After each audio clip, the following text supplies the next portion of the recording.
नमस्कार, मी वैशाली। आज मी तुम्हाला छान असं मुगाच्या डाळीचं कालवण करून दाखवणार आहे बघा। त्याच्यासाठी बघा ही मूग डाळ घेतलेली आहे मी। एक मीडियम साईजचा कांदा कट करून घेतलेला आहे, टोमॅटो घेतलेला आहे मी, खोबरं, हिरवी मिरची आणि लसणाचं वाटण करून घेतलेलं आहे आणि कोथिंबीर घेतलेली आहे। हे वाटण मी पाणी न घालता वाटून घेतलेलं आहे बघा, असं दरदरीत वाटून घेतलेलं आहे। चला तर सर्वप्रथम बघा मी गॅसवर कढई ठेवली आहे। तेल बघा चांगलं गरम झालेलं आहे। आता राई टाकते। राई बघा चांगली तडतडली। आता जिरं टाकते। जिरं पण चांगलं फ्राय झालेलं आहे। आता कांदा टाकते। कांदा टाकल्या बघा कढीपत्ता टाकते। मी काय डाळ कांदा बनवणार नाही, हे कालवण बनवणार आहे म्हणून मी कांदा जरा कमीच टाकलेला आहे। आता कांदा चांगला फ्राय करून घेते। कांदा फ्राय होत असतानाच हे वाटण टाकते मी। वाटण चांगलं परतून घ्यायचं।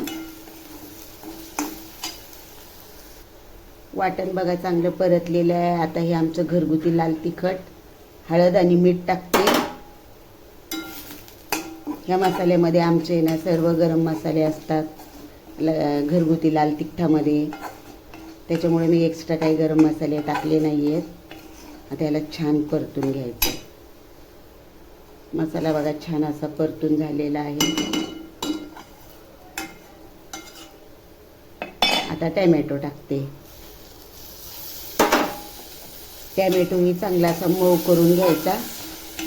खोबऱ्याचं प्रमाण कमीच घ्यायचं, जास्त नाही घ्यायचं, कारण ऑलरेडी मुगाच्या डाळीचं कालवण थोडंसं घट्टच होतं, ते खोबरं जास्त चांगलं नाही लागणार। थोडासा तुकडा घ्यायचा म्हणजे चांगली टेस्ट लागते। तुम्हाला जर नसेल आवडत तर तुम्ही न खोबरं टाकताही बनवू शकता। हे बघा मस्त मध्ये त्याला परतून घेते। टोमॅटो पण चांगला परतलेला आहे। आता मी बटाटा टाकते। मोठ्या मोठ्या फोडी केलेल्या आहेत। बटाटा चांगला परतून घेते। बटाटा पण बघा छान असा परतलेला आहे। आता ही मुगाची डाळ टाकते। तिला मी स्वच्छ अशी 2-3 पाण्याने धुवून घेतलेली आहे।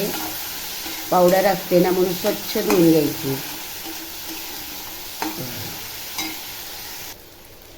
मुगाची डाळ पण बघा छान अशी परतून घ्यायची।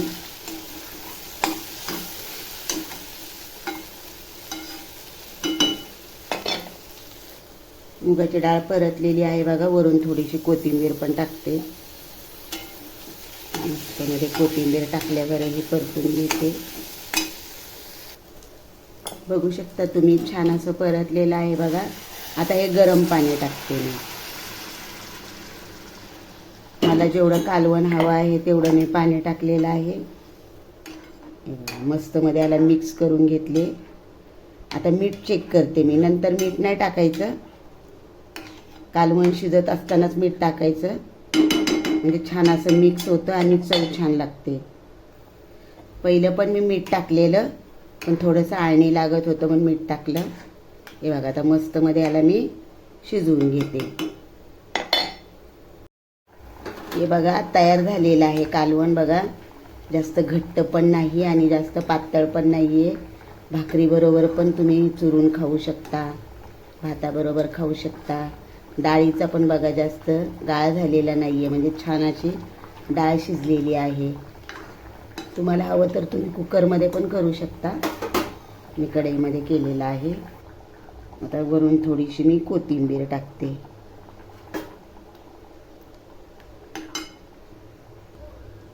कालवणाला कलर पण बघा किती छान आले।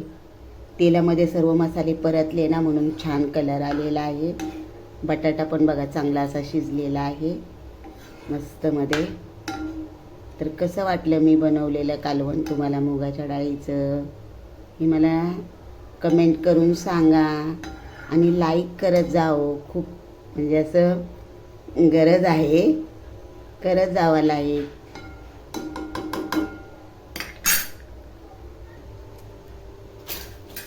शेअर पण करा आणि सबस्क्राईब पण करा।